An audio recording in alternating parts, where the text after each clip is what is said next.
আসসালামু আলাইকুম প্রিয় দর্শক, অন্য মঞ্চের আলাপচারিতায় আপনাদের সকলকে স্বাগত জানাচ্ছি। রূপান্তরের সত্যের আজকের এই পর্বে সবাইকে স্বাগতম। প্রিয় বন্ধুরা, প্রীতি, সালাম এবং শুভেচ্ছা নেবেন। গত 2 দিন একটু ব্যক্তিগত কাজে ব্যস্ত ছিলাম। সিডনি থেকে আমার মেডিকেল কলেজের এক বড় আপা এবং ভাইজান এসেছিলেন, তাদেরও কিছুটা সময় দিয়েছি। পারিবারিক কিছু ব্যাপার ছিল, যে কারণে গত 2 দিন ইউটিউবে ঠিক সেরকম ভাবে থাকতে পারিনি। প্রথমেই হলো যে বাংলাদেশের ঢাকা ক্যান্টনমেন্টে পাকিস্তান এবং তুরস্কের বেশ কয়েকজন আইটি অফিসার কাজ করছেন এবং আইটি অফিসার ছাড়াও আরো কিছু টেকনিক্যাল অফিসার কাজ করছেন। ভারতের পক্ষ থেকে বলা হয়েছে এই আইটি অফিসার এবং টেকনিক্যাল যারা কাজ করছেন তাদেরকে বাংলাদেশ ত্যাগ করতে হবে, কারণ তারা যে কাজগুলো করছে সেটা ভারতের গোয়েন্দা তথ্য অনুযায়ী সন্দেহজনক।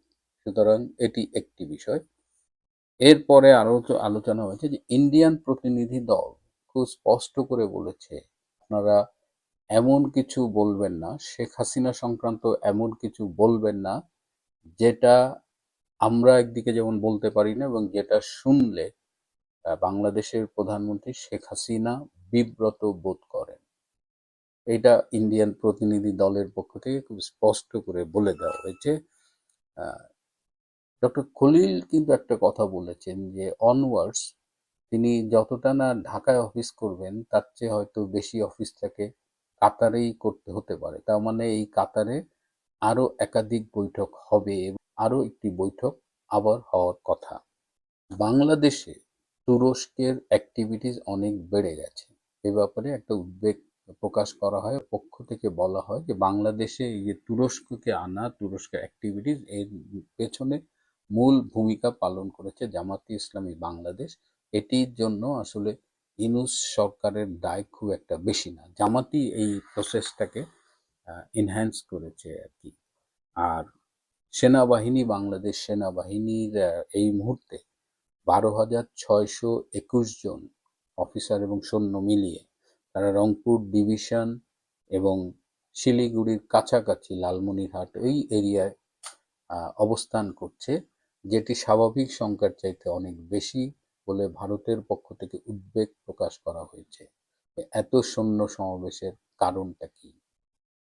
এবং একটা তথ্য আপনাদের জানিয়ে রাখি, বাংলাদেশ, মিয়ানমার এবং ভারত সীমান্তের যে কমন জায়গাটা আমাদের হিল ট্র্যাক্সের ওপারে, সেখানে গত 21, 23, 24, 26 এবং আজকে সকালেও এই 5 দিন ভারতের পক্ষ থেকে সার্জিক্যাল স্ট্রাইক করা হয়েছে এবং এ পর্যন্ত মোট 11 জন নিহত হয়েছে।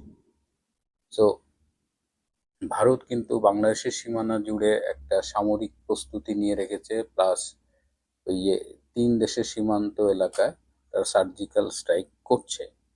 বাংলাদেশের সেনাবাহিনী এই মুহূর্তে 3 ভাগে বিভক্ত। একটি অংশে রয়েছেন Waker, lieutenant general Kamrul, lieutenant general Foyzur. আর একটা অংশের বাইরে থেকে কোঅর্ডিনেট করছেন যুদ্ধ অপরাধী গোলাম আজমের ছেলে ব্রিগেডিয়ার, যিনি একসময় বরখাস্ত হয়েছিলেন, ব্রিগেডিয়ার আজমি।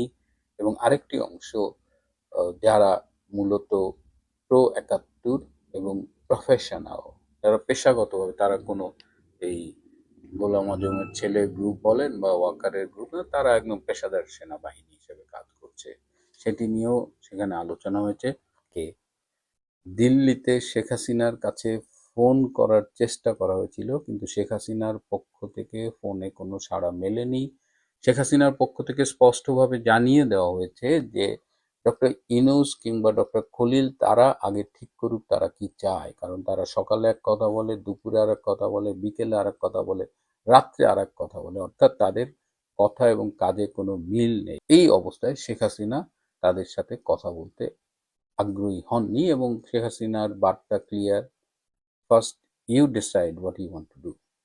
ভারতের পক্ষ থেকে খুব নরম গরম মেসেজ দেওয়া হয়েছে এবং এ পর্যায়ে এটাও বলা হয়েছে যে যদি বাংলাদেশ এই শান্তি প্রতিষ্ঠায়, জঙ্গিবাদ নিরসনে কাজ না করে, তাহলে ভারতের পক্ষ থেকে পরবর্তী অ্যাকশন নেওয়া হবে। ডক্টর খলিল এবং ট্রেসি অ্যান জ্যাকবসনের মধ্যে টেলিফোনে আলাপ হয়েছে টেলিফোনে আলাপ হয়েছে মূলত নিরাপত্তা ইস্যু নিয়ে, এবং কিছু বিষয়ে অস্পষ্টতা ছিল, সেই বিষয়গুলো ক্লারিফাই করা হয়েছে। সেখানে দণ্ডপ্রাপ্তদের ভারত থেকে ফিরিয়ে আনা, বা আরো স্পেসিফিক্যালি বললে শেখ হাসিনা কিংবা আসাদুজ্জামান কামালকে ফিরিয়ে আনার ব্যাপারে কোনো আলোচনা হয়নি। আমি খুব অবাক হয়েছি যে বাংলাদেশের মিডিয়া আজকাল কি পরিমাণ বাঙ্গি চাষ করতেছে, যে যখনই যে কোনো মিটিং হোক তারা একেবারে অবধারিতভাবে মিথ্যাচার করছে। এটি সাংবাদিকতার প্রতি আসলেই খুব অপমান।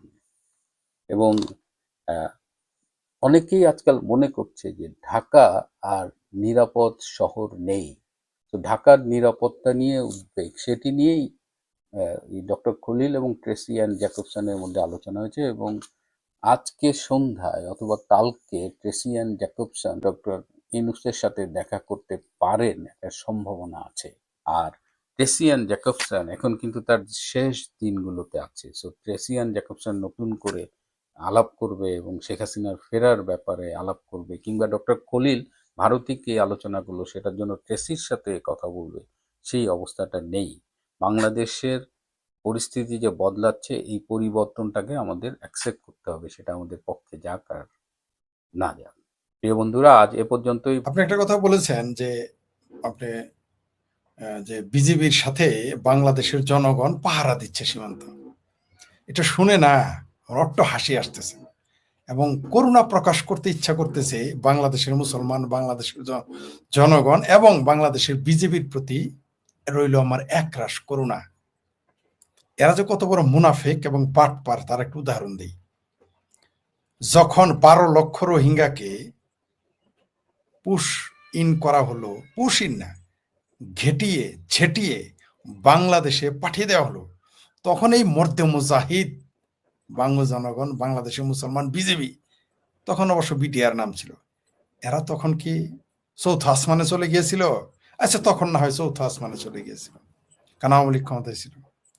এই যে ইউনূসের আমলে 1.5 লাখ আর তারেক রহমানের আমলে 1 লাখ যে নাকি 50,000 আসছে, এগুলো যখন ঢুকলো তখন এই বিজেপি আর বাংলাদেশের মুসলমান, বাংলাদেশের জনগণ, এরা তখন কোথায় ছিল? যখন রোহিঙ্গাদের পাঠিয়ে দেন নাটোরের বনলতা সেন, আপনারা তখন কোথায় ছিলেন?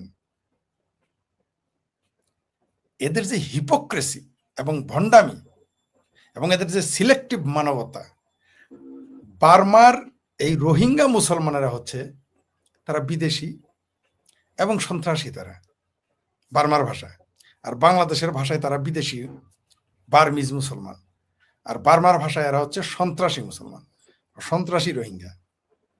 তো এদের যখন বাংলাদেশে ঝেঁটিয়ে বিদায় করা হলো পালে পালে, দলে দলে, তখন আপনাদের এই এই এই প্রতিবাদ কোথায় ছিল? যখন জেলেদের ধরে নিয়ে যায় 150 জেলে আরাকান আর্মি, যখন এই আরাকান আর্মি মানে যারা সন্ত্রাসী ওই দেশের জঙ্গি, তারা যখন বাংলাদেশে এসে নাচে গান গাওয়া শুনে, তখন আপনারা কোথায় থাকেন? আপনাদের যত জজবা কেবল ভারতের বেলায় জেগে ওঠে, কারণটা কি? আপনি আপনার বিদেশিদের, মুসলমান বিদেশি কিন্তু মুসলমান বলে আপনি তাদের গলায় জড়িয়ে নিলেন। বাংলাদেশের আওয়ামী লীগ, বিএনপি, জাতীয় পার্টি, জামাত, আস্তিক, নাস্তিক, মোল্লা, মিলিটারি, লামাজহাবি, মাজাহাবি, মাজারি, অমাজারি, গজারি, ঠিক আছে, সেগুনি,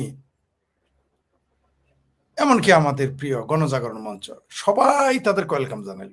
এমনকি আপনি যাদের নাম নিলেন শেষে, মানবাধিকার কর্মী, নেতা, ক্রেতা, মানবাধিকার সংস্থা, ব্যঙ্গের ছাতার মতো আওয়ামী লীগের আমলে গিজ গিজ করতো মানবাধিকার সংস্থা, এখন একটাকেও খুঁজে পাওয়া যায় না। যখন মুক্তিযুদ্ধের পক্ষের মানুষদের মেরে ফেলে, একটাকেও খুঁজে পাওয়া যায় না হারিকেন দিয়ে। আচ্ছা, না পাওয়া গেল কারণ আজকে যারা ক্ষমতায়, তাদের দৃষ্টিতে আওয়ামী লীগ মুসলমান। আওয়ামী লীগ নিজেরা যত মুসলমান মনে করুক, মুসলমান প্রমাণ করার জন্য যত কথাই বলুক, যত মসজিদ বানাক, তারপরেও বাংলাদেশের আওয়ামী লীগ, বাংলাদেশের অনেক মুসলমান, পেয়ারা পাকিস্তানি যারা মুসলমান, তাদের দৃষ্টিতে বাংলাদেশ আওয়ামী লীগ মুসলমান না। যাই হোক, সেটা অন্য প্রসঙ্গ। তো এই যে এখন যারা বাংলাদেশের শূন্য রেখায় বা নোম্যান্স ল্যান্ডে দাঁড়িয়ে আছে, তারা তো সবাই মুসলমান, তারা তো বাংলাদেশি। তো এই বাংলাদেশি মুসলমানদের আপনি কেন ঠেকালেন? এটা তো বাংলাদেশের সংবিধান আপনাকে অধিকার দেয় না। আপনি তো বাংলাদেশের সংবিধানকে ভায়োলেট করেছেন, আপনি ইসলামকে অবমাননা করেছেন, মুসলমানকে অবমাননা করেছেন। ইসলাম খত্রেমে, এখন মুসলমান খত্রেমে হয় না। ভারতে অবৈধভাবে প্রবেশ করা 1 থেকে 1.5 কোটি মুসলমান, তাদের আপনি নিচ্ছেন না, কিন্তু 12 কোটি অবৈধ রোহিঙ্গা তাদের আপনি নিয়েছেন কেন? মুসলমান ভাই। আর আপনি নিজের দেশের মুসলমানদের আপনি নিচ্ছেন না। মানে কি সুন্দর হিপোক্রেসি, কি চমৎকার ভণ্ডামি, কত বড় বদমাইশি বাংলাদেশ সরকার, মুসলমান এবং মানবাধিকার সংস্থাগুলোর। কত বড় বদমাইশি এটা জামাতের, কত বড় বদমাইশি বিএনপি, জামাত, আওয়ামী লীগ, সবার। প্রতিবাদ নাই কারো এখন। কেন বললাম আওয়ামী লীগের কথা? কারণ আওয়ামী লীগেরা রোহিঙ্গাদের আশ্রয় দিয়েছিল, জায়গা দিয়েছিল। আচ্ছা, আপনি আশ্রয় দিয়েছেন, ভালো কথা, ভালো কথা, মানবিক কারণে দিয়েছেন। নিজের ভাইকে আপনি ঘরে জায়গা দিলেন না। ওই কোথাকার কোন নাই লেখেতে বিয়ে হয়েছে গাই, সেভাবে হয়েছে খালাতো ভাই, তালাতো ভাই, তাদের আপনি জায়গা দিলেন। তো নিজের দেশের মানুষকে আপনি কেন নিতে চান না? এটা আমার বোধে আসছে না। তবে শুভেন্দু অধিকারী ক্ষমতায় আসাতে, বিজেপি ক্ষমতায় আসাতে পশ্চিমবঙ্গে বোঝা গেল যে বাংলাদেশের ইসলাম প্রেম, মুসলমান প্রেমের একটা বদমাইশি। আবার বলেন যে বাংলাদেশের কেউ কেউ বলতেছে বিজেপিকে তারা ভোট দেয় না, তাই মুসলমান, ভারতীয় মুসলমানদেরকে বের করে দিচ্ছে। এটা তো ঠাড়া পড়া মিথ্যা কথা। মিথ্যার একটা লিমিটেশন থাকা উচিত। তাদের পোশাকে, তাদের ভাষায়, তাদের গায়ের রঙে পরিষ্কার বোঝা যাচ্ছে এরা বাংলাদেশি। আপনি রোহিঙ্গাদের নিতে পারলেন, বাংলাদেশিদের নিতে এত কষ্ট কিসের? এখন ইসলামী চেতনা জাগে না, মুসলমান ভাই ভাই চেতনা আর জাগে না। এরা নিজের লাভে এবং বিপদে পড়লে বাপকে অস্বীকার করবে। এই তো বাংলাদেশের মুসলমান। এখন এই বামপন্থীরা এখন কোথায়? এই ভণ্ড বামেরা এখন কোথায়? ভণ্ড বামেরা, যে বামেরা কথায় কথায় বিপ্লব করে, রোহিঙ্গাদের জন্য কেউ যুদ্ধ করতে চাইছে, রোহিঙ্গার জন্য কত মিছিল করলো, তারা এখন কোথায়? বামপন্থীরা এখন এদের কেন আনে না? এরা যে বাংলাদেশে কোনো সন্দেহ আছে? আচ্ছা, ধরে নেন এরা ভারতীয় মুসলমান, ধরে নেন, কথার কথা ধরে নেন, রোহিঙ্গা মুসলমানদের আপনি জায়গা দিতে পারলে ভারতীয় মুসলমান জায়গা দিবেন না কেন? কেন দিবেন না? আর বিজেপির ভোট দেয় নাই বলে, বিজেপির তারা ভোট দেয়ই না। আর এরা কি বিজেপির ভোটার? এরা বাংলাদেশি নাগরিক। বাংলাদেশের লোকজন ওই দেশে গিয়ে কাজ করে খেয়েছে, কেউ দিনমজুর, কেউ কাজের বেটি, এরা কেউ গরিব কাজ, মানুষ, বাংলাদেশের গরিব মানুষ এরা। গরিব মানুষগুলো গেছে। আচ্ছা, আমেরিকা থেকে যখন আসছে, যাদের শেকল পরিয়ে পাঠিয়ে দিল, তখন তো আপনার মুরদে কোলাইলো না তাদের আবার ফিরতি বিমানে পাঠিয়ে দেওয়ার। আমি এই জন্যই তো বলি যে আমাদের কপাল ভালো যে আমরা ভারতের মতো একটা নিরীহ প্রতিবেশী পেয়েছি। এদের যদি কোমরে রশি বাইন্দে বাইন্দে পাঠাই দিত ঘেটি ধরে, তাহলে কি করবেন আপনি? কেন অস্বীকার করতেছেন এই বদমাইশি? কেন? এখন ইসলাম প্রেম কোথায়? এখন মুসলমান প্রেম কোথায়? এখন বাংলাদেশের মানবাধিকার কর্মীরা কোথায়? এখন সেই গিজ ব্যাঙ্গের ছাতার মতো বাংলাদেশের 2টা জিনিস গিজ গিজ করে ওঠে ব্যাঙ্গের ছাতার মতো। একটা হলো মাদ্রাসা, আর একটা হলো মানবাধিকার সংস্থা। এখন তো তাদের খুঁজে পাই না। এখন হাটাজারি থেকে মিছিল নিয়ে কেন সীমান্তে যায় না আর বলে না যে আমাদের মুসলমান ভাইকে আসতে দাও? এখন তো নিজের সরকারই বাধা দিচ্ছে। আর বার্মা থেকে আপনি টাইনা টাইনা আনলেন, মানে ওই যে বাংলাদেশের মুসলমান এবং বাংলাদেশের বামপন্থী এবং বাংলাদেশের মানবাধিকার সংস্থারা হইলো জামাতের জামাল বিরা ভাগলা, ডিমের হালি 3টাই বেছে 5টাই বেছে না, মানে নিজের বেলায় টন্টনা। আমি এই ঘটনা ঘটার আগেই বলেছিলাম, বলে আসছি বছরের পর বছর, যে বাংলাদেশের 1 কোটি মানুষ ভারতে থাকে, খায় এবং তারা কামাই রোজগার করে বাংলাদেশে পাঠায়। আমার কথা সত্য প্রমাণ হয়েছে তো। এরা যদি প্রতিদিনে 1 টাকা করে পাঠায় তাহলে 1 কোটি টাকা, প্রতিদিনে 100 টাকা পাঠায় 100 কোটি টাকা, প্রতিদিন যদি 500 টাকা পাঠায় তাহলে প্রতিদিন 500 কোটি টাকা বাংলাদেশে পাঠাচ্ছে। কোন বাংলাদেশে আর কোন ভারতে থাকে যে ভারতের কথা সারাদিন এখানে চিৎকার চেঁচামেচি করে বলা হয়? ভারত তো গোমুত খাওয়ার দেশ, ভারত তো হাগে মুতের রাস্তায়। এখন বুঝছেন তো কারা হাগে মুতের রাস্তায়? আপনি আপনার চ্যানেলও বলেছি, অন্য চ্যানেলও বলেছি, আমার চ্যানেলও বলেছি, চ্যালেঞ্জ করলাম আমি, 110 কোটি হিন্দুদের মধ্যে একটা ভারতীয় হিন্দু দেখেন বাংলাদেশে এসে কাজ করে, দিনমজুর হিসেবে কাজ করে, একজনকে দেখেন, একজন আপনি খুঁজে পাবেন না। কিন্তু এরা ভারতে গিয়ে নিজেরা ওইখানে আয় রোজগার করে বাংলাদেশে পাঠায় এবং ভারতের সরকারি সুযোগ সুবিধা নেয়, সকল সুযোগ সুবিধা। আমি এর আগে বহু জায়গায় বলেছি যে বাংলাদেশ থেকে প্রতি বছর হাজার হাজার মানুষ বিনা টাকায় চিকিৎসা করে আসে ভারত থেকে, বলিনি? একটা মানুষকে দেখেছেন ভারতের পক্ষে কথা বলতে? এমনকি এই সীমান্তে যারা অসহায় ভাবে রয়েছে, দরিদ্র, একজনের মুখে ভারতের প্রশংসা শুনেছেন আপনি? শুনেছেন? এখন বাংলাদেশের সাংবাদিকেরা কেন বলে না এরা বাংলাদেশি ঢুকতে দিচ্ছে না? এখন মানবাধিকার কোথায় গেল? ওই ফেলানির মামা, খালু, ফুপা, চাচা, ভাইয়ের এখন কোথায়? যারা কথায় কথায় বলে যে বিজিবি, বিএসএফ গুলি করে মারে বাংলাদেশিদের, এখন তারা কোথায়? ভাই, তোমার ভাইরে নিয়ে আসো না কেন? তোমার গ্রামের ভাই, চাচাতো ভাই, মামাতো ভাই, খালাতো ভাই, তোমার জেলার, তোমার দেশের মানুষ নেও না কেন? আসলেই বাংলাদেশের মুসলমান, বামপন্থী এবং মানবাধিকার কর্মী নেতাদের মিনিমাম লজ্জাবোধ নেই। এরা বেহায়ের বেহায়া, মিথ্যাবাদী, ধোকাবাজ, ঘাওরা, মানে এদের হেন নেতিবাচক শব্দ নাই তাদের সাথে যুক্ত না করানো যায়। কত বড় মুনাফেকারা! এখন জামাতের নেতা কোথায়? সবাই না লাইন ধরছিল বাংলাদেশ থেকে, ঢাকা থেকে না কক্সবাজার কি সেই বার্মার সীমান্তে লং মার্চ করতে চাইছিল, তারা এখন কোথায়? নিজের দেশের জনগণ যারা নিতে চায় না, কত বড় হিপোক্রেট! আমি আরো বলেছি যে আরো 1 কোটি মানুষ বাংলাদেশের সীমান্তে, তারা ভারতের চোরা কারবারির উপরে চলে। বাংলাদেশ 2 কোটি মানুষ সরাসরি ভারতের উপরে চলে। আমার কথা সত্য কিনা এখন প্রমাণ পেয়েছেন তো? আবারও বলি, ভারত আমাদের কপাল ভালো, ভারত হলো নিরীহ প্রতিবেশী। নইলে ওই যে মুর্শিদাবাদের সেই কি যেন নাম তার, হুমায়ুন কবির, বাবরের আওলাদ, বাবরের রুহানি আওলাদ, তার ভাষায় যদি বলি, সেটা ভাঙ্গা মায়ের দিত। পাকিস্তান লক্ষ লক্ষ আফগানিদের পাঠিয়ে দিল আফগানিস্তানে, যাদের তারা দাওয়াত দিয়ে নিয়ে আসছিল, ডেকে পালিয়ে যায়নি, তারা বলছিল চলে আসো। তাদেরকে ঘেঁটি ধরে বিদায় করে দিল 17 লাখ। টু শব্দটি তো করলো না কেউ। হঠাৎ করে এদের নিয়ে এত কথাই বদমাইশি কেন? কেন? আসলে আমি যে বারবার বলি, আমার কথাগুলো তিতা লাগতে পারে, অপছন্দ হইতে পারে, কিন্তু আমার তো কথাগুলো তো সত্য আছে। আমি বলে আসছি যে বাংলাদেশের মুসলমান, এদের চেতনা সিলেক্টিভ, বদামি, মিথ্যা। এদের কথা হলো ততটুকু ইসলাম, ততটুকু মুসলমান প্রেম তারা দেখাবে যতটুকু তাদের লাভের, ততটুকুই তাদের ইসলাম প্রেম। সেটা রাজনীতি হোক, ব্যক্তি জীবনে হোক, ততটুকুই সে গ্রহণ করবে, আর বাইরে গ্রহণ করবে না। এখন মুসলমান ভাই ভাই কোথায় গেল? নিজের দেশের জনগণকে যারা নিতে চায় না, সে সরকার, বাংলাদেশের সরকারি দল এবং সরকারের সরকারি বিরোধী দল এবং যারা স্বতন্ত্র আছেন এবং মানবাধিকার কর্মী, সাংবাদিক, কলাম লেখক, বুদ্ধিজীবীরা এখন কোথায়? ফ্রড মাজার কোথায়? সলিমুল্লাহ খান কোথায়? চিঙ্কু বাম, কমরেড আনু বিহারী এখন কোথায়? কোথায় এখন দৃক শহীদুল 5000 মাইল দূরে গিয়ে কাঁদে, গাজার জন্য কাঁদে, ফাজার জন্য কাঁদে, কাশ্মীরের জন্য কাঁদে, বিদেশি মুসলমানের জন্য কাঁদে। কিন্তু এরা এতদিন শুনতাম এরা বেলুচ মুসলমানের জন্য কাঁদে না, আর উইঘুর মুসলমানের জন্য কাঁদে না। এখন দেখো মা, নিজের দেশের মুসলমানের জন্য এরা কাঁদে না, এরা হচ্ছে বাংলাদেশি মুসলমান। পৃথিবীতে যদি সবচাইতে বদমাইশ মুসলমান থাকে, মিথ্যুক ধোকাবাজ মুসলমান থাকে, সেটা হচ্ছে বাংলাদেশ।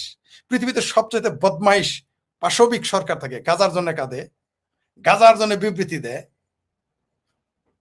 চীনের কয়লা খনিতে মারা গেলে বিবৃতি দেয়, পাকিস্তানের ট্রেন দুর্ঘটনায় বিবৃতি দেয় সরকার, নিজের দেশের জনগণকে দেশে নেয় না। একটাও কি একজন ব্যক্তি কেন হাইকোর্টে যাচ্ছে না যে আমার বাংলাদেশি নাগরিক তুমি আনো? একজন কলামিস্ট কেন লিখতেছে না আমার বাংলাদেশি নাগরিক কেন রোমেন্স ল্যান্ডে থাকবে? একজন বাংলাদেশি সাংবাদিক কেন প্রতিবেদন তৈরি করতেছে না আমার বাংলাদেশি নাগরিকেরা কাঁদছে? কোনো প্রশ্ন, তারা কোন আবেগ এখন কোন তৈরি করে না? যারা ফেলানির পোস্টার বানায় সারা ঢাকার চেয়ে ফেলেছিল, তারা এখন কোথায়? যারা বাইতুল মুকাররম গরম করে ফেলেছিল, তারা এখন কোথায়? যারা মুক্তি ভবনের সামনে পল্টনে চিৎকার চেঁচামেচি করেছিল, তারা কোথায়? যারা শাহবাগে চিৎকার চেঁচামেচি করেছিল রোহিঙ্গা মুসলমানের জন্য, তারা এখন কোথায়? যারা কলামের পর কলাম লিখেছিলেন সেই সাংবাদিকের এখন কোথায়? কোথায় সামারের দেশের মাহমুদুর রহমান রাজাকার? কোথায় এখন হাসানুল কর্নেল? কোথায় সেই মাজা ভাঙ্গা মেজর রিটায়ার্ড? তারা এখন কোথায়? কোথায় এখন লিল্লাহর মৌলবী? মিছিল করো না কেন? কত বড় বদমাইশেরা যে নিজের দেশের জনগণকে নিতে অস্বীকার করে। এই লোকদের উচিত, যারা, আমি এখন বলতে চাই, যারা এখন, আমি জানি না আপনার আমার সাথে একমত হবেন কিনা, কারণ একান্ত ব্যক্তিগত, দর্শক হবে কিনা জানি না, যারা এখন ভারতে রয়েছে, মুসলমানকে সরকার নিচ্ছে না, এদের দিয়ে এখন বাংলাদেশ ভাগ করে ওদেরকে ওইখানে জায়গা করিয়ে দেওয়া দরকার। বাংলাদেশে এক সংখ্যক কেটে এই 1 কোটি মুসলমানকে সেখানে বসায় দেওয়া দরকার, তাহলেই শিক্ষা পাবে। কারণ ভারত থেকে হিন্দু আনলে তো দোষ হয়ে যাবে। তাই বাংলাদেশি মুসলমানদের জন্য নোম্যান্স ল্যান্ডে দখল করে আন্তর্জাতিকভাবে জাতিসংঘের আসা উচিত এবং এদের জন্য জায়গা দখল করে এদের ব্যবস্থা করে দেওয়া উচিত, তাহলে এই শিক্ষাটা ঠিক মতো পাইতো। কিন্তু দুর্ভাগ্য যে ভারতের দুর্ভাগ্য, ভারতের হিন্দুদের দুর্ভাগ্য, এই যে 1 কোটি যারা নোম্যান্স ল্যান্ডে এখন থাকবে বা যারা ভিতরে আছে না, এরা কিন্তু একজনও ভারতের পক্ষে না। আপনি এদের দেখতেছেন না মানবিক, এরা শুধুই মানবতা চায়, নিজেদের ফেভারে সব সুবিধা চায়, কিন্তু এরা কোনোদিনই ভারতের পক্ষে যাবে না, হিন্দুদের পক্ষে তো যাবেই না। একজন লোককে বলতে শুনবেন না ভারত আমাদের উপকার করেছে, একজনকে না। আজকে যদি এই এই মানুষগুলো ভারতীয় হতো, বাংলাদেশে থাকতো, এদের মেরে পিটিয়ে দেশ ছাড়া করতো, ধর্ষণ করতো, এদের কিডনি বিক্রি করে ফেলতো, লিভার চোখ তুলে নিয়ে নিত, এদেরকে ভয়াবহ নির্যাতন চালাইতো, অথবা তাদের কনভার্ট করে ফেলতো, হিন্দু বানিয়ে ফেলতো। মনে করেন ভারতের 1 কোটি হিন্দু বাংলাদেশে আছে, ভারত নিচ্ছে না, তাহলে তাই হইতো। আপনি তো জানেন বাংলাদেশের সংখ্যালঘুদের কি পরিণতি। আর ভারতীয় বন্ধুদের বলি, আপনারা বাংলাদেশের হিন্দুদের নিতে চান না, এটা আমি কিছুদিন বলেছি বলে আমাকে আমার ত্রিপুরা, পশ্চিমবঙ্গ, দিল্লি, চেন্নাই, কেরালার অনেক বন্ধু বান্ধব, বিভিন্ন রাজ্যের অন্তত 10-12টা রাজ্যের বন্ধু বান্ধবকে আমরা কেন বাংলাদেশি হিন্দুদের নেব, কেন নিব ভাই, ওরা তো বাংলাদেশি। তো ভাই, এই 1 কোটি বাংলাদেশি মুসলমান কেমনে নিলেন? বলেছেন জায়গা কেমনে দিবেন, বাংলাদেশি হিন্দুদের জায়গা কোথায় দিবেন, এত চাকরি কেমনে দিবেন, তারপরে এদের জমি কোথায় থাকবে, থাকবে কোথায়, এরা এখন কোথায় থাকে, কেমনে জায়গা দিলেন এদের? এরা অবৈধভাবে গেছে, এরা নির্যাতিত নিপীড়িত হয়ে যায় নাই, এরা কামাই রোজগার করার জন্য আপনাদের দেশে গেছে, ওইখান থেকে কামাই করে প্রতিদিন 500 কোটি টাকা পাঠাই দিতেছে বাংলাদেশে, এটা আপনাদের সহায়। আর বাংলাদেশের হিন্দুরা, নির্যাতিত হিন্দুরা বাংলাদেশে থেকে ভারতে চলে আসবে, আপনাদের শরীরে সয় না। এই প্রবলেমগুলো আসলে এটা একটা জাতীয় না, এটা আন্তর্জাতিক সমস্যা। এটা ভারতেরও পলিসিতে ভুল আছে। আর বাংলাদেশ তো চাইবে বাংলাদেশের 1 কোটি মানুষ যদি ভারতে খেতে পারে মাগনা, সমস্যা কি? পাকিস্তানিরা ভিক্ষা করে বিদেশে গিয়ে বিভিন্ন দেশে, আর বাংলাদেশিরা যা কাজের বেটি হিসেবে কাজ করে ভারতে, এর চেয়ে লজ্জার আর কি আছে? বাংলাদেশের সরকার এদেরকে ধরে এনে থাপড়ানো উচিত। তুই বেটা দেশের মান সম্মান নষ্ট করলি কেন? ভারতে গিয়ে কাজ করে খাস, ভারতে গিয়ে কামের বেটি হস, ভারতে গিয়ে দিন মজুর হস, যে ভারতকে সারাদিন গালি দেয়, উটের কি গরুর মুতখোর, এরা হাগে মুতে রাস্তায়, সেই দেশে গিয়ে বাংলাদেশি মুসলমান 1 কোটি মুসলমান কাজ করে খাচ্ছে। এর চেয়ে লজ্জার আর কি আছে মৌলভী সাহেব? এর চেয়ে লজ্জার কি আছে হে বিএনপি? এর চেয়ে লজ্জার কি আছে হে বামপন্থী বাংলাদেশিরা? এর চেয়ে লজ্জার কি আছে চামরানাই পীর? এর চেয়ে লজ্জার কি আছে আমার ভাবির পোলারা? কি ভাবির পোলারা, তোমাদের লজ্জা করে না? সারাদিন বলো দিল্লি না ঢাকা, দিল্লি না ঢাকা। তোমার মা বাপ, কাকা, খালু, চাচারা ওই যে ভারতে গিয়ে কামের বেটি হিসেবে থাকে, মামারা, খালারা, লজ্জা আছে তোমাদের? তারপরে তোমাদের লজ্জা হবে না, কারণ তোমরা তো ঘাউরা। বিপজ্জনক যেটা হচ্ছে, সীমান্তে বিএসএফ, ওইদিকে ভারতীয়রা, এইদিকে বাংলাদেশিরা বিজিবির সাথে এমন একটা উত্তেজক পরিস্থিতি, টেলিভিশন গুলো দেখাচ্ছে বিএসএফ কে তাড়িয়ে নিয়ে যাচ্ছে গ্রামবাসী, এরা কিছুই করতেছে না। এরা যদি কোথায় গুলি একটা করে কোনো সময়, তার হাতে তো বন্দুক আছে, কোথায় যাবে পরিস্থিতি সেটা? বাংলাদেশ ভারতের সাথে যুদ্ধ করুক, এটাই তো পাকিস্তান আর তুরস্ক চাচ্ছে, এটাই তো চাচ্ছে। এই কারণেই তো এই পলিসি প্রথমে ইউনূসের আমলে চেষ্টা করতে পারে নাই, বিএনপির আমলেও চেষ্টা করতেছে যাতে ভারতের সাথে বাংলাদেশ একটা যুদ্ধ হয়। কিন্তু এরা জানে না পরিণতিটা কি হবে, এরা জানেই না বাংলাদেশে বহু মানুষ না খেয়ে মারা যাবে।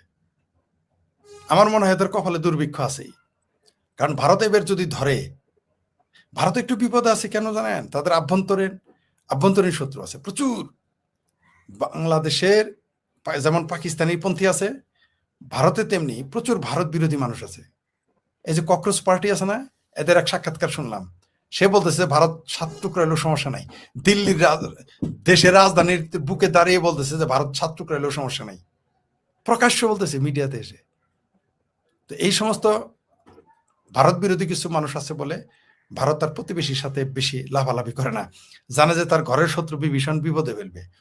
তাছাড়া ভারত নিরীহ এবং তার অ্যাগ্রেসিভ চিন্তা চেতনা নাই। যদি অ্যাগ্রেসিভ চিন্তা চেতনা থাকতো, তাহলে এখনই তো এই যখনই বলেছিল যে ভারত ভেঙে ফেলবে, 7 সিস্টার খেয়ে ফেলবে, ভারত দখল করবে, দিল্লি দখলে নিবে, সেই অজুহাতেই তো রাজশাহী নিয়ে নিতে পারতো। চিকেন নেক বড় করার জন্য চিকেন নেকের মোটামুটি চিকেন নেকের হাতির নেক বানাই ফেলতো, ভারত সেটা করতে পারতো, ভারত করেনি। কারণ ভারত অ্যাগ্রাসনে বিশ্বাস করে না, যদি করতো তাহলে তো 72-এই করতো, 71-এ করতো। ভারত করে নাই। এটা ভারতের দুর্বলতা, আর আমাদের সৌভাগ্য যে ভারতের মতো একটা নিরীহ প্রতিবেশী আমরা পেয়েছি। তবে এটা এইভাবে বেশি দিন চলবে না।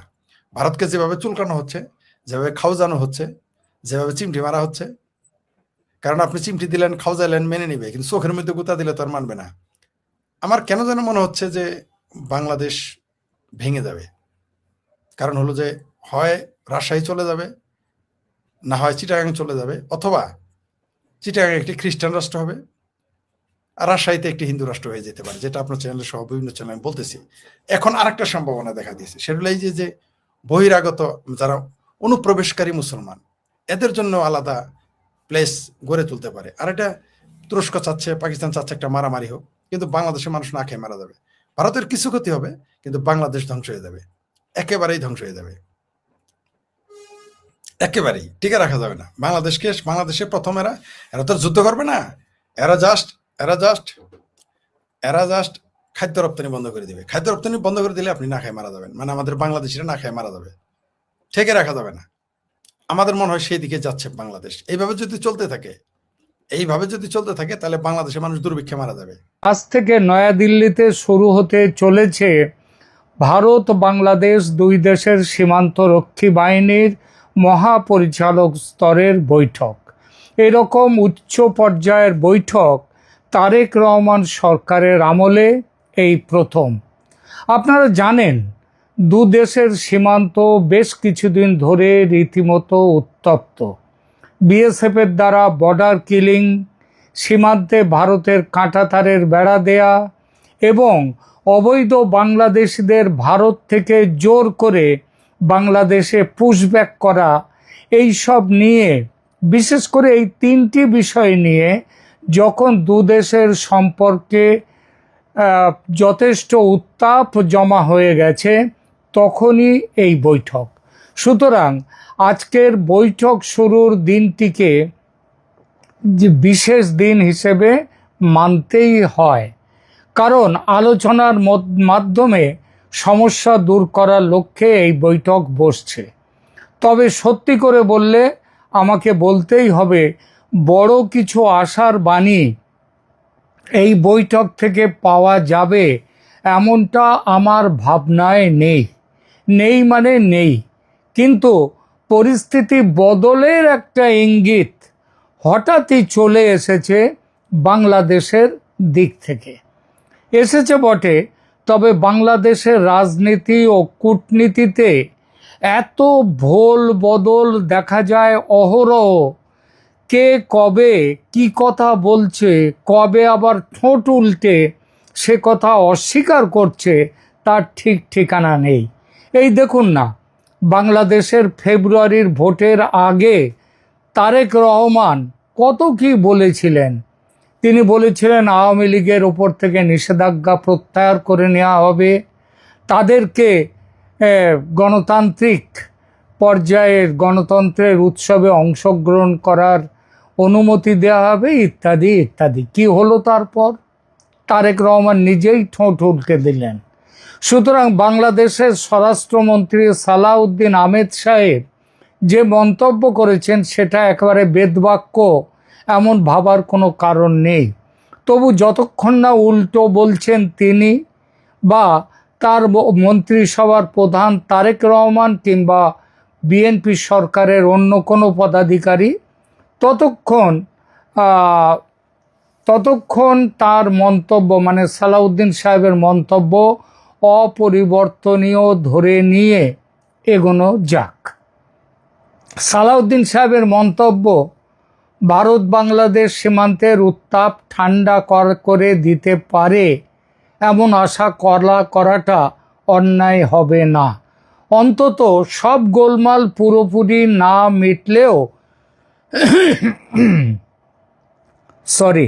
অনেকটা যে মিটে যেতে পারে এমন একটা আশা জেগেছে।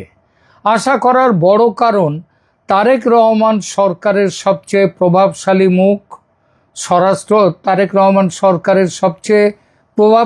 মুখ, স্বরাষ্ট্রমন্ত্রী সালাউদ্দিন আহমেদ।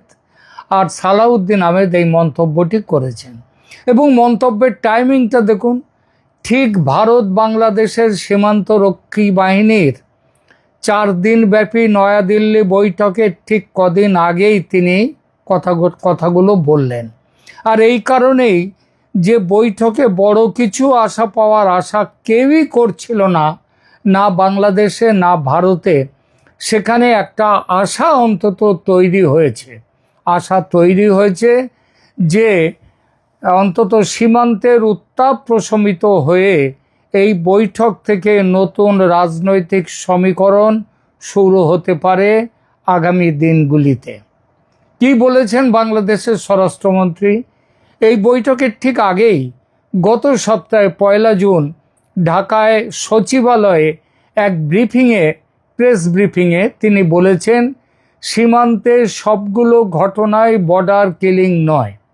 আরও বলেছেন, বাংলাদেশ পুশিন ও পুশব্যাকের বিরুদ্ধে, কিন্তু ন্যাশনাল আইডি ভেরিফিকেশনের মাধ্যমে অনুপ্রবেশকারীদের ফেরতের প্রসেসটা ঠিক করা যেতে পারে।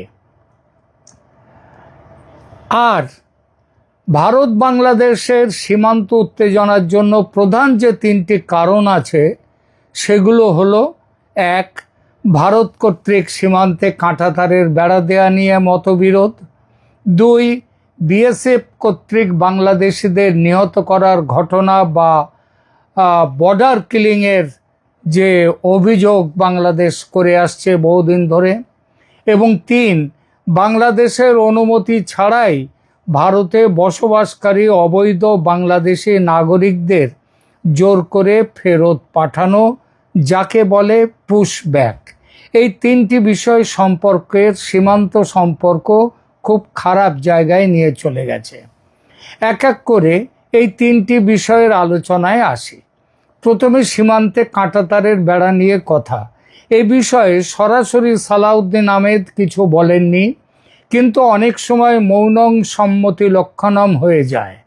দুদেশের সীমান্তরক্ষী বাহিনীর দ্বিপাক্ষিক বৈঠক হতে যাচ্ছে, তার আগে এই উত্তেজক বিষয়টি নিয়ে কোনো কথা না বলে কাঁটাতার নিয়ে বাংলাদেশের বিরোধিতার জায়গাটা কি দুর্বল করে দিলেন না বাংলাদেশের বর্তমান ডিফ্যাক্টো প্রধানমন্ত্রী?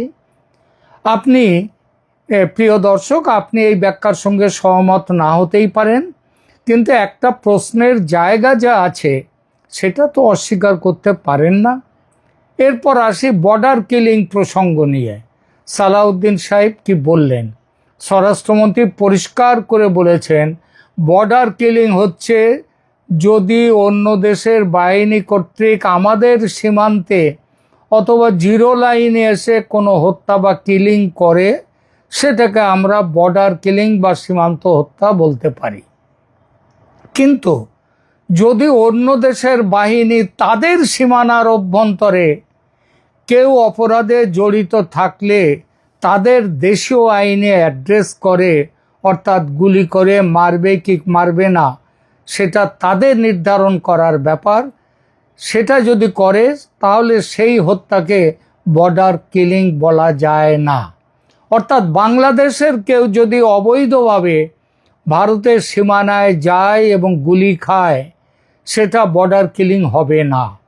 এই কথা মেনে নেয়ার মাধ্যমে 2011 সালের জানুয়ারি মাসের ফেলানী খাতুন হত্যা মামলা নিয়ে বাংলাদেশের সেই ঐতিহাসিক প্রতিবাদটি কিন্তু দুর্বল হয়ে গেল।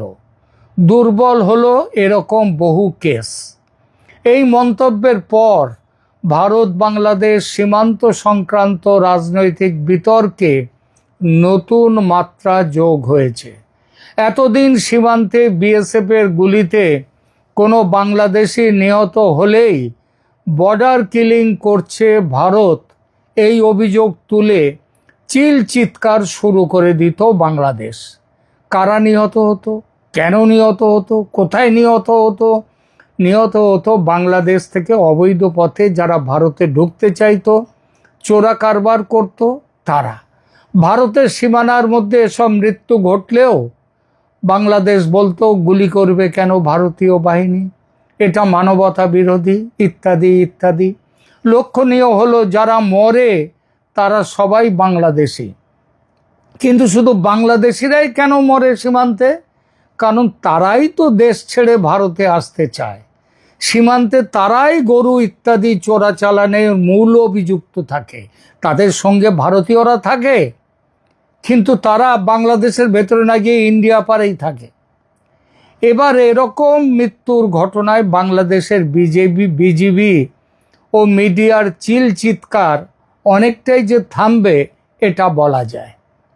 এবার আসুন এই প্রসঙ্গের সবচেয়ে গুরুত্বপূর্ণ অংশে ফোকাস করি। এটা হলো পুশব্যাক নিয়ে যে নিদারুণ সমস্যার সৃষ্টি হয়েছে দু দেশের মধ্যে, সে বিষয়ে সালাউদ্দিন আহমেদের বক্তব্য কিভাবে পুরো প্রসঙ্গে ভারতের অভিযোগকে প্রকারান্তরে সমর্থন দিয়ে সমস্যাটিকে নিরসনের চেষ্টা কিভাবে করলো সেই বিষয়টি। স্বরাষ্ট্রমন্ত্রী বলেছেন বাংলাদেশ পুশ ইন বা পুশব্যাক মেনে নেবে না, কিন্তু এর সঙ্গে সঙ্গে আর যে কথাটি বলেছেন সেটি গুরুত্বপূর্ণ। আজ অবৈধ বাংলাদেশিদের ভারত থেকে যে পুশব্যাক করা হচ্ছে তার কারণ কি? ভারত এসব মানুষদের দেশে ফেরত পাঠাতে কাগজপত্র বাংলাদেশের হাতে পৌঁছে দেওয়ার পরও যখন কোনো সাড়া পায় না, তখনই তো জোর করে সীমানার ওপারে তাদের পুশব্যাক করতে বাধ্য হয়েছে। ভারত বারবার এই অভিযোগ করেছে যে বাংলাদেশের কাছে 5 বছর আগে পাঠানো এই ধরনের কাগজ ফেরত নিয়ে যাওয়ার ব্যাপার, সেগুলোরও কোনো জবাব দেয়নি বাংলাদেশ। বাংলাদেশ কানেই তোলেনি এই সমস্যা। স্বরাষ্ট্রমন্ত্রী আজ সরাসরি এই অভিযোগ মেনে না নিয়ে, মানে ভারতের অভিযোগটা মেনে না নিয়ে ঘুরিয়ে কিন্তু মারলেন সে কথা। তিনি বলেছেন ন্যাশনাল আইডি ভেরিফিকেশন করে প্রয়োজনীয় প্রসেস সত্বর ফলো করা হবে। অর্থাৎ এই বক্তব্য থেকে যে গুরুত্বপূর্ণ তথ্য পাওয়া যায় সেটা হলো ন্যাশনাল আইডেন্টিফিকেশন বাংলাদেশ সরকারের, সেই ডকুমেন্টের ওপর ভিত্তি করে সিদ্ধান্ত নেওয়া হবে। এর ফলে ধরে নেওয়া যায় যে তারা ভারতে এসে আইডেন্টিটি কার্ড কি তৈরি করেছে না করেছে সেটা নিয়ে বাংলাদেশ সেটা নিয়ে প্রতিবাদ কিন্তু সেইটা নিয়ে হাঙ্গামা করবে না, এবং ধরে নেওয়া যায় যে অবৈধ বাংলাদেশিদের ফেরত নেওয়ার বিষয়টি আর বাংলাদেশ অনির্দিষ্টকালের জন্য ঝুলিয়ে রাখবে না। এই বিশ্লেষণ অত্যন্ত গম্ভীর এবং সঠিক, এবং এক লহমায় সীমান্তের নো ম্যানস ল্যান্ডে যে ভয়ঙ্কর মানবেতর পরিস্থিতি ক্রমশই বাড়ছে, সেই পরিস্থিতির ইতিবাচক দিকে পরিবর্তনের একটা আশা তৈরি হয়েছে। বাংলাদেশের মানুষ আর নো ম্যানস ল্যান্ডে থাকতে বাধ্য না হয়ে তার দেশের মাটিতে যাওয়ার ও থাকার সুযোগ পাবে তাদের ঘরে ফেরার। দর্শক, ভারতে বসবাসকারী অবৈধ বাংলাদেশি অভিবাসীদের দেশে ফিরে যাওয়ার হেনস্থা নিয়ে আমরা এই ক্যালকাটা ডায়ালগস চ্যানেলে বেশ কয়েকটি প্রতিবেদন করেছি। আমরা কারোর মুখের ঝাল খাইনি, না বাংলাদেশের না ভারতেরও। আমরা শুধু ব্যাখ্যা করেছি কোন পরিস্থিতিতে এই মানুষগুলো গিয়ে পড়ছে। সেখানে আমরা বলেছি ভারতে এক প্রস্থ হয়রানি, তারপর বাংলাদেশে পৌঁছে আর এক প্রস্থ, অনেকে বাংলাদেশে অভ্যন্তরে পৌঁছে যাওয়ার পরেও বিজিবি ও তাদের সহযোগী গ্রামবাসীদের হাতে ধরা পড়ে ফের নোম্যান্স ল্যান্ডে ফিরে আসতে বাধ্য হয়েছে। এই মানুষগুলো স্পষ্ট বলছে তারা বাংলাদেশের অমুক জেলার, অমুক উপজেলার, অমুক জায়গার বাসিন্দা। তা সত্ত্বেও বিজিবি তাদের ধরে নিয়ে আসছে, নোম্যান্স ল্যান্ডে ফেলে দিচ্ছে। তারা বলছে না যে কখনো যে এরা বাংলাদেশের মানুষ নয়, সেটা কিন্তু বলছে না। তাদের একমাত্র আপত্তি ভারত এদের আন্তর্জাতিক আইন মেনে ফেরত দেয়নি। আবার ভারত বলছে এরা বাংলাদেশি, অবৈধভাবে ভারতে এসেছিল, অবৈধভাবে ভারত থেকে বাংলাদেশে ফিরে যাচ্ছে, মানে অবৈধভাবে বাংলাদেশে ফিরে যাচ্ছে। আইন মেনে বাংলাদেশ এদের ফেরত নেয়ার ব্যবস্থা করছে না, তাই ওরা নিজেরাই চুপি চুপি যেমন ঢুকেছিল ভারতে, তেমন চুপি চুপি বেরিয়ে যাচ্ছে ভারত থেকে। ভারতের কোনো হাত নেই, আর ভারত ওদের নোম্যান্স ল্যান্ড থেকে ফিরিয়েও আনবে না। তাহলে কি দাঁড়ালো শেষ পর্যন্ত ব্যাপারটা?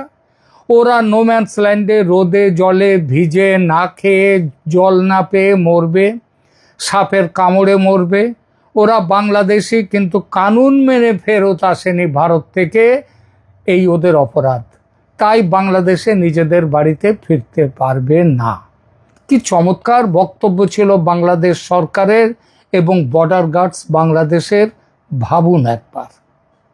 বা আবার তারা আবার কিনা বলেছে যে এটা মানবিক দিক দিয়ে ভারত নাকি অত্যন্ত অন্যায় কাজ করছে। আর তোমরা তোমাদের নিজেদের দেশের মানুষদের মানবিক দিক দিয়ে কি বড় কাজটা করছো সেটাও একবার বলো। সালাউদ্দিন আহমেদের মন্তব্য এবার অন্তত এই হতভাগ্যদের বেআইনি ফিরে আসার দুর্দশার হাত থেকে বাঁচাবে, এই আশাটা উজ্জ্বল করেছে। সেই সঙ্গে বিষয়টি নিয়ে ক্রমবর্ধমান উত্তেজনার পারদ যেভাবে দুই দেশের মধ্যে চড়ছিল, যেভাবে যুদ্ধ পরিস্থিতি তৈরি হচ্ছিল, নিশ্চিতভাবেই সেই পরিস্থিতি খানিকটা থমকে যে গেল বলাই যায়। শুধু এটুকুই নয়, চীন এবং পাকিস্তানের সাথে তারেক রহমান সরকারের যে প্রণয় গত কিছুদিন ধরে চলছে, এবং ইউনূস সরকারের যে প্রক্রিয়া, সেই প্রক্রিয়াটাকে যেভাবে চালিয়ে নিয়ে যাচ্ছিল তারেক রহমান সরকারের একটা অংশ, সেই প্রক্রিয়াতে অন্তত একটু চাপ এবার পড়বে, একটু বাধা আসবে, এটা বোঝাই যাচ্ছে। এখন বাংলাদেশের মানতে হবে, তারা যদি যুদ্ধ না চায়, যদি যুদ্ধের মধ্যে তাদের না পড়তে হয়, ফেসবুকের যুদ্ধ নয়, সোশ্যাল মিডিয়ার যুদ্ধ নয়, এই ব্যাপারে বাংলাদেশের মানুষের একটা সংখ্যক মানুষের বেশ ভালো রকম একটা দখল আছে ফেসবুকে যুদ্ধ করার, সোশ্যাল মিডিয়ায় যুদ্ধ করার। বা যুদ্ধ বাঁধলে ফেসবুকে যুদ্ধ হবে না। সুতরাং আশা করা যায় বাংলাদেশের যে পথ দিয়ে চলছিল ভারত বিরোধিতার পথে, সেই পথটা, সেই চলাটা একটু থমকে যাবে। পুরো বন্ধ হবে কিনা জানি না, একটু থমকে যাবে। আজ 8ই জুন বিজিবি বিএসএফ বৈঠকে কি হয় সেদিকে আমাদের নজর থাকবে।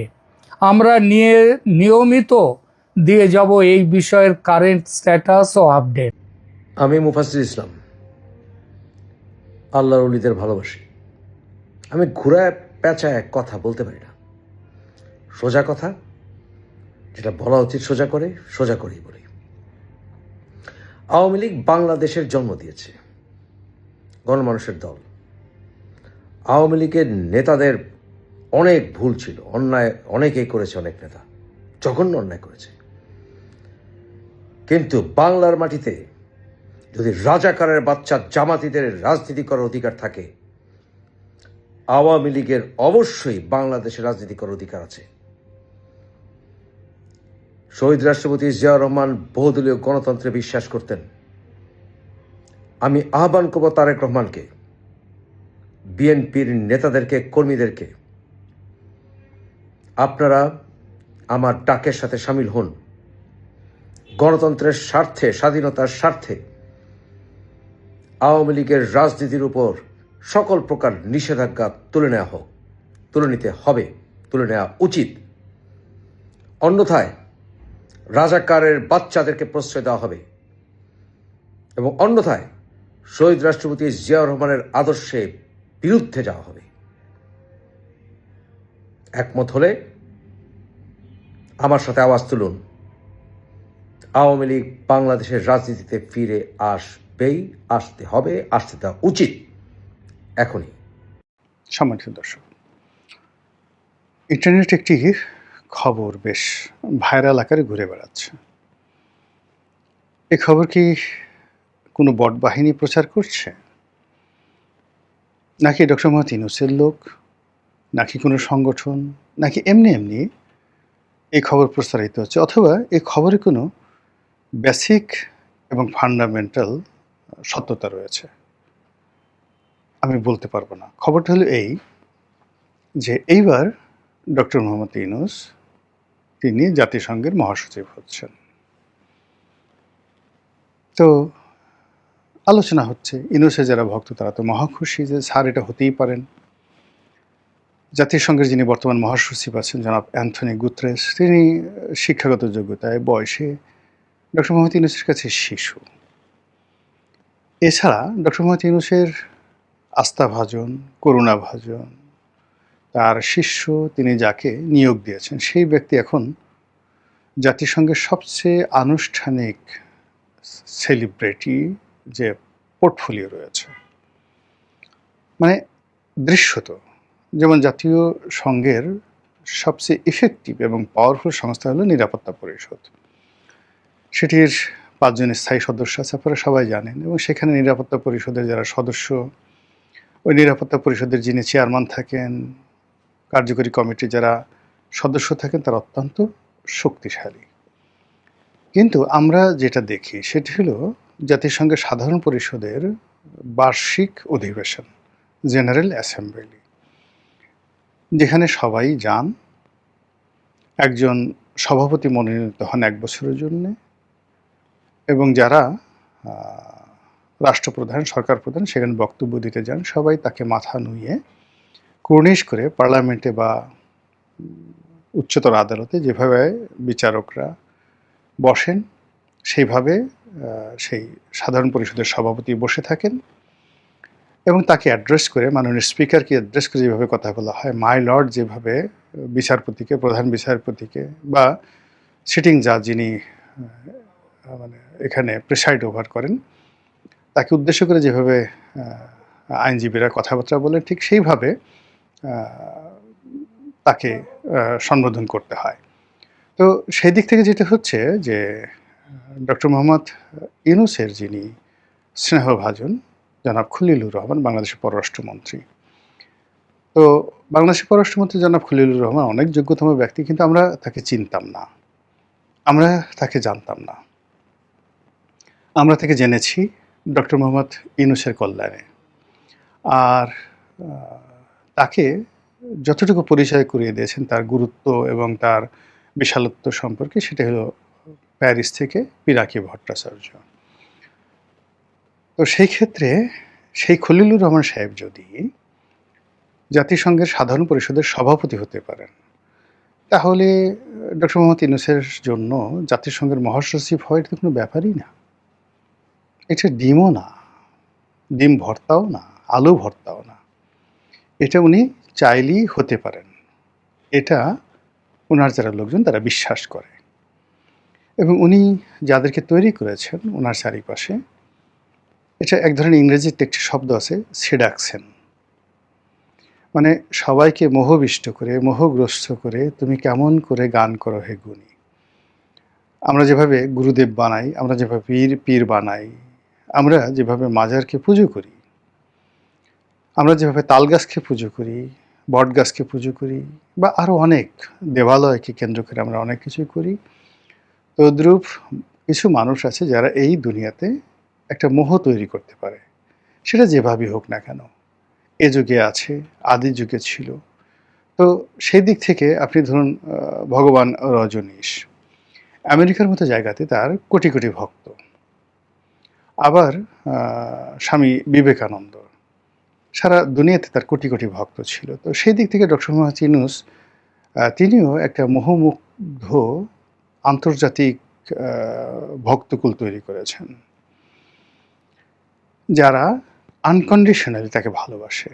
তিনি যা বলেন তাই তারা শুনতে চায়। তিনি কাঁদলে তারা কাঁদে, তিনি হাসলে তারা হাসে, তিনি নাচতে বললে তারা নাচে। এবং এটা আমি নিজে দেখে আসছি। এটা মানে আমি না দেখলে বিশ্বাস করতে পারতাম না। যেমন ধরুন, আমি বেশ কিছুদিন কাজ করেছি আমেরিকার একটা গ্রাম পৌরসভা আছে, মাউন্ট প্রসপেক্ট, শিকাগো শহর থেকে 20-25 কিলোমিটার দূরে। তো সেখানে আমার যে ল্যান্ড লেডি ছিলেন, আমি যে বাড়িতে থাকতাম, ভদ্র মহিলা একজন ফরেস্টার জেনারেলের কন্যা। অসম্ভব রূপবতী। আপনি একে তো আমেরিকান, তার উপর তার চেহারাটা ঠিক মধুবালার মতো, পেয়ার কিয়া তো ডরে নাকি, এইরকম সুন্দরী একজন মহিলা, ডবল মাস্টার্স করা জর্জ ওয়াশিংটন ইউনিভার্সিটি থেকে। তো সেই মহিলা যখন জানলেন আমি বাংলাদেশে বাড়ি, তিনি প্রথমে বললেন যে তুমি ডক্টর মোহাম্মদ ইউনূসের দেশের লোক, তোমাকে কি তিনি চেনেন? আমি বললাম হ্যাঁ, উনি আমাকে চেনেন। মানে এই কথা বলার সঙ্গে সঙ্গে ভদ্রমহিলা আমার মানে কি বলবো, আমার মানে ওইখানে মূল্যই বেড়ে গেল। তারপরে বললো যে আমার খুব জীবনের একটা শখ তার সঙ্গে একটু দেখা করানো, তার সাথে একটু কথা বলা। আমি বললাম যে ঠিক আছে, তুমি এক কাজ করো, বাংলাদেশে আসো, আমি যখন বাংলাদেশে যাবো আমি তোমার সঙ্গে তার মিটিং করে দেবো। এবং মানে এমন একটা ব্যাপার যে বিশ্বাস করেন সে মনে হলো যেন আকাশের চাঁদ হাতে পেয়েছে। এই হলো আন্তর্জাতিক অঙ্গনে, আমরা এখানে তাকে যতই গালাগালি করি না কেন, আন্তর্জাতিক অঙ্গনে তার এইরকম ভক্তকুল রয়েছে। বাংলাদেশে আপনি চিন্তা করেন তার যারা ভক্তকুল রয়েছে, নর্মালি এই ধরনের মানুষ তাদের কাছে অনেকে যেতে চায় না, কিন্তু আপনি দেখুন তার যারা লোকজন আছেন, সেই নূরজাহান বেগম ধরেন, তারপরে লামিয়া মোর্শেদ ধরেন, তার এই যে দ্বিতীয় স্ত্রী বলেন, তার প্রথম স্ত্রী বলেন, তার প্রথম স্ত্রীর ঘরের কন্যা, দ্বিতীয় স্ত্রীর ঘরের কন্যা, তাদের মধ্যে যে সম্পর্ক, সব মিলে আপনি চিন্তা করেন যে ম্যাজিক্যাল ম্যান। এতগুলো একসাথে সামঞ্জস্য করা সম্ভব নয়। তো সেই মানুষটি আমাদেরকে 18 মাস আমাদের দেশটা চালিয়েছেন। বলতে গেলে তিনি কিছুই করেন না, কিন্তু আমরা অবাক বিস্ময়ে তাকে সবাই স্যার ডেকেছি। বিএনপির বাঘা বাঘা নেতারা রাগ হয়ে মনে করছে আজকে নিজের চুল নিজে ছিঁড়ে ফেলবো। তো যারা যখন এখন ফাইনালি চিন্তা করলো যে আমাদের চুল আমরা ডক্টর মোহাম্মদ ইউনূসের সাথে কিছুই করতে পারবো না, আমাদের চুল আমরা আজকে ছিঁড়ে ফেলবো, যেই না রাগ হয়ে যমুনাতে গেল, যমুনার গেট পার হওয়ার সঙ্গে সঙ্গে তাদের মুখে হাসি চলে আসলো। কোনো কামরূপ কামাখ্যার জাদুকরের পক্ষে এই মোহ তৈরি করা সম্ভব নয়। এটাকে ইংরেজিতে বলা হয় সেডাকশন। তো কাজী তার যে আন্তর্জাতিক অঙ্গনে এই সেডাকশনের মাধ্যমে যে বিশাল একটা ভক্ত শ্রেণী তিনি তৈরি করেছেন, কিংবা ধরুন এই যে 18 মাসের যে ক্ষমতা, এই ক্ষমতাকালীন সময়ে কিন্তু তিনি অনেক লোকে তার ভক্ত বানিয়েছেন, মুরিদ বানিয়েছেন। বিশেষ করে জামাত তো ডক্টর মোহাম্মদ ইউনূসের জন্য জান দেবে। প্রতিটা নেতাকর্মী সারের জন্য সবকিছু তারা করতে পারে। তাদের আমেরিকাতে সংগঠন আছে, ইউরোপে তাদের সংগঠন আছে। তো সব মিলিয়ে এই মানুষটি যদি অলনে ছাড়েন, হঠাৎ করে আপনি দেখেন মানে জাতিসংঘের মহাসচিব হয়ে গেছে, আশ্চর্য হওয়ার কিছু নেই। এটি বললাম ইতিবাচক দিক। এবং এটা আমি বললাম এই কারণে যে এই মানুষের পক্ষে সবকিছু করা সম্ভব, তার পক্ষে সবকিছু করা সম্ভব, যেভাবে শেখ হাসিনার পক্ষে সবকিছু করা সম্ভব ছিল। শেখ হাসিনাকে নিয়ে দুটো উদাহরণ দিলে আপনি বুঝতে পারবেন যে তিনি যাদেরকে মুগ্ধ করেছিলেন তারা তার সম্পর্কে কি ধারণা পোষণ করতেন। তো নামেই বলি মানে যাতে আপনাদের গল্পগুলো মজা লাগে। একবার ডক্টর মুনতাসির মামুন, তার সঙ্গে আমার একটা টেলিভিশন টক শো ছিল এটিএন নিউজে। উনি হাসছেন, একা একা হাসছেন। তাই বললাম স্যার কেন হাসছেন? তো বললো যে রনি, একটা জিনিস মনে করে আমি হাসছি। সেদিন সম্ভবত পাকিস্তানের সঙ্গে বাংলাদেশে খেলা হচ্ছিল, ক্রিকেট খেলা। তো সকালবেলা মুনতাসির মামুন সাহেব যখন গেলেন, খেলা তখন শুরু হয়নি। তো এখন শেখ হাসিনা বললেন যে আপনি কোন দলে?